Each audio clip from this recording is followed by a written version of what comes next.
মদের দোকান খোলার প্রতিবাদ আন্দোলনে গ্রামের মহিলারা সকাল থেকেই দফায় দফায় আন্দোলন। আমরা ডিএম অফিসে আসছি। আমরা এর আগেও আমরা দরখাস্ত একটা দিয়ে গেছি, আজকেও দেওয়ার জন্য এখানে আসছি।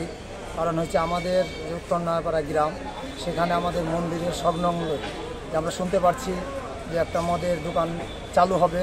কালকে ওরা শুনলাম যে মদের বোতলও ঘরে ঢুকছে। তার জন্য ওইটাকে বন্ধ করার জন্যই এই দাবি করার জন্য এই অফিসে আসা আমাদের। কোথায় ছিল সেটা? আমাদের উত্তর নয়াপাড়া গ্রামের তেনাপির মন্দিরের পাশে তেঁতুল মোড়া মোড়। আজকে জানানো আসছি, এবার যদি কিছু না করে এর থেকেও বৃহত্তর আন্দোলনে আমরা যেতে বাধ্য হব। কিন্তু আমরা সেটা যেতে চাই না। প্রশাসনের কাছে আমাদের অনুরোধ থাকবে যাতে আমাদের দিকে একটু চিন্তা ভাবনা করে যাতে এটা না হয়, অন্য কোথাও যাতে হয় সেটার ব্যবস্থা প্রশাসন করুক, তাতে আমাদের কোনো অসুবিধা নাই। কিন্তু আমাদের ওইখানে মন্দিরের পাশে আমরা করতে দেব না।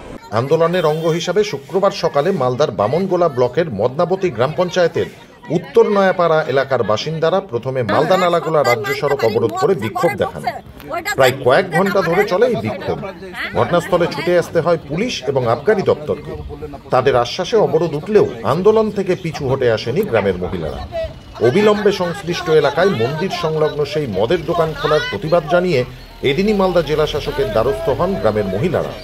সমস্যা, আমরা মেয়ে ছেলে, ওখানে আমাদের ঘনবসতি আছে, ওখানে আমাদের চলাফেরা, বাচ্চা কাচ্চা নিয়ে সব রকম সমস্যা। আর আমাদের ওখানে জলের ব্যবস্থা খুব কম, ডাঙ্গি জায়গা, একটাই মাত্র আমাদের পুকুর আছে ওখানে। সেই পুকুরে আমরা সবাই ওখানে ব্যবহার করি। এবার মদের শোরুমের পিছনেই পুকুরটা, ওখানে তো আমরা জলটা কোনো মতেই ব্যবহার করতে পারছি না। এবং আমাদের রাত বিরাত সবসময় আমাদের চলতে হচ্ছে মেন রোডের সঙ্গে। আমরা আশ্রম, আমাদের কোনো সময় মনে হচ্ছে আমরা টানাফিরে যাই, একটু বসি আশ্রম পূজা দিতে যাই, কিন্তু সেই সব নানান কারণে এবার তারপরেও ওই জায়গাতে এমনি যত মদের বোতল বা হাবিজাবি এখন যে রাখছে, অসুবিধা এমনিতেই হচ্ছে। তারপরেও যদি এরকম অবস্থায় দাঁড়ায় তাহলে আমাদের অবস্থাটা কোথায় যাবে? প্রশাসন তখন তো কোনো ব্যবস্থা নিলে তো আজকে মদটা ঢুকাতে পারতো না, কালকে হয়তো নেয়নি প্রশাসন। তার জন্য আমরা সকলে পথ অবরোধ করছি যে আমাদের কাছে প্রশাসন আসুক, তাদেরকে আমাদের যেটা মনের আক্ষেপ আছে তাদেরকে আমরা জানাই। এবার সকালবেলা আমাদের অপরাধ করে আমাদের যে নালাগুলা ফাঁড়ির পুলিশ তারা গেছিলেন।